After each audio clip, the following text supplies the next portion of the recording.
ভাবুন তো, এক পাখি যার বাসা দেখতে জাদুর গোলক, কিংবা এক পোকা যে নিজের বাসা বানায় মাকড়সার জালের মতো শক্তিশালী সুতায়। আরেকটা পাখি আছে যেটা অন্যের বাসায় চুপি চুপি ডিম পেড়ে রেখে আসে, যেন সত্যিকারের গুপ্তচর। অবাক হচ্ছেন?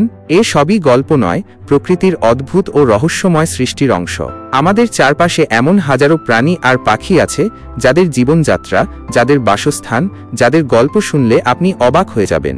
আজকের ভিডিওতে আমরা জানব কিছু অদ্ভুত প্রাণী ও পাখির বাসার গোপন রহস্য, যা দেখে আপনি অবাক হয়ে যাবেন। স্বাগতম এমএস মাস্টারমাইন্ডে।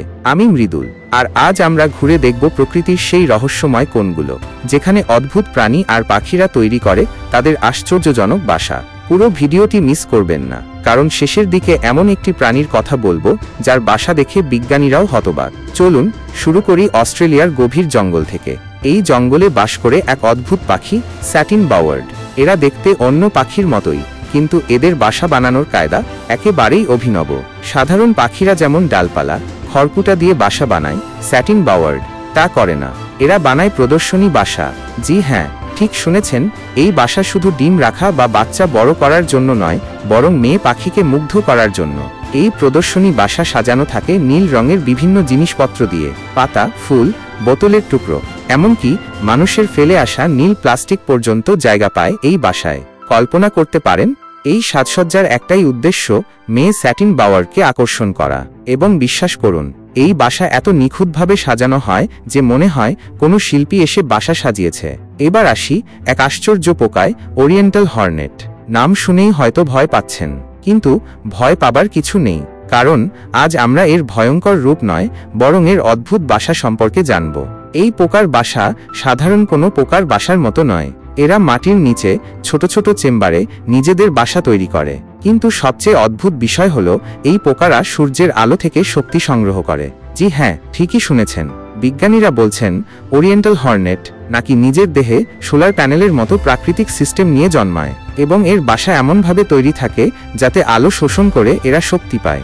ভাবুন একবার, একটি ছোট্ট পোকা কিভাবে সূর্যের আলোকে ব্যবহার করে নিজের শক্তির চাহিদা পূরণ করে। প্রকৃতি সত্যি অদ্ভুত রহস্যে ভরা। চ্যাপ্টার 3।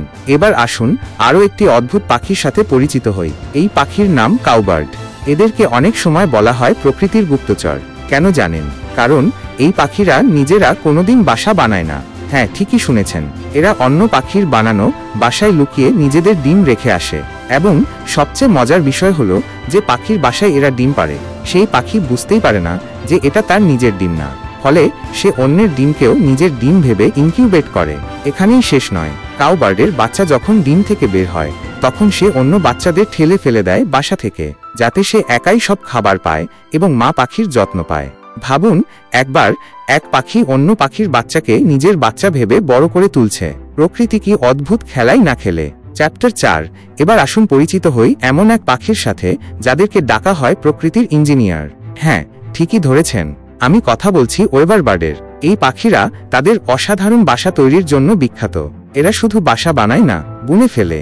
হ্যাঁ, আক্ষরিক অর্থেই বুনে। পাতা আর ঘাস দিয়ে এরা এমনভাবে তাদের বাসা বুনে যে দেখতে হয় যেন একটি ছোট্ট ঝুলন্ত ঝাড়। এই বাসাগুলো এত মজবুত হয় যে ঝড় বাদলেও সহজে ভাঙে না।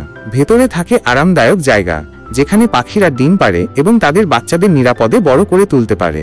সবচেয়ে মজার কথা হলো, ওয়েবার বার্ডের প্রতিটি প্রজাতির বাসার ডিজাইন আলাদা। কিছু বাসা দেখতে গোলাকার, কিছু লম্বাটে, আবার কিছু বাসা থাকে একেবারে অদ্ভুত সব আকারের। এই পাখিদের অসাধারণ কাজ দেখে বোঝা যায় যে প্রকৃতি কত বিচিত্র এবং আশ্চর্য সব সৃষ্টিতে ভরা। চ্যাপ্টার 5। আজকের শেষ অধ্যায়ে আমরা এমন এক প্রাণীর কথা জানব যার বাসা দেখে বিজ্ঞানীরাও হতবাক। এই প্রাণীটি হলো পট্টার ওয়াস্প।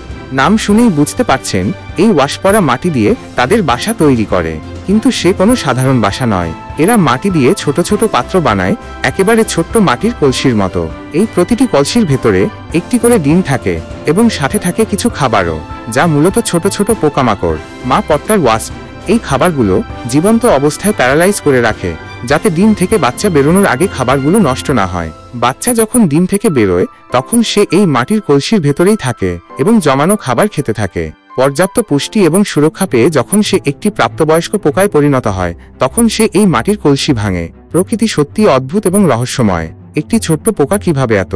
প্রকৃতি সত্যিই রহস্যময়।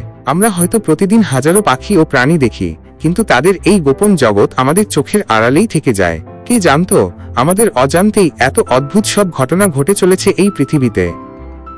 আজকের ভিডিও কেমন লাগলো নিচে কমেন্ট করে জানাও। আর যদি এমন অদ্ভুত প্রাণী বা পাখির কথা জানো সেটাও শেয়ার করো। ভিডিওটি ভালো লাগলে লাইক দাও, বন্ধুদের সঙ্গে শেয়ার করো। আর নতুন নতুন রহস্য পেতে NS মাস্টারমাইন্ড সাবস্ক্রাইব করতে ভুলো না। দেখা হবে পরের ভিডিওতে নতুন এক রহস্যের খোঁজে।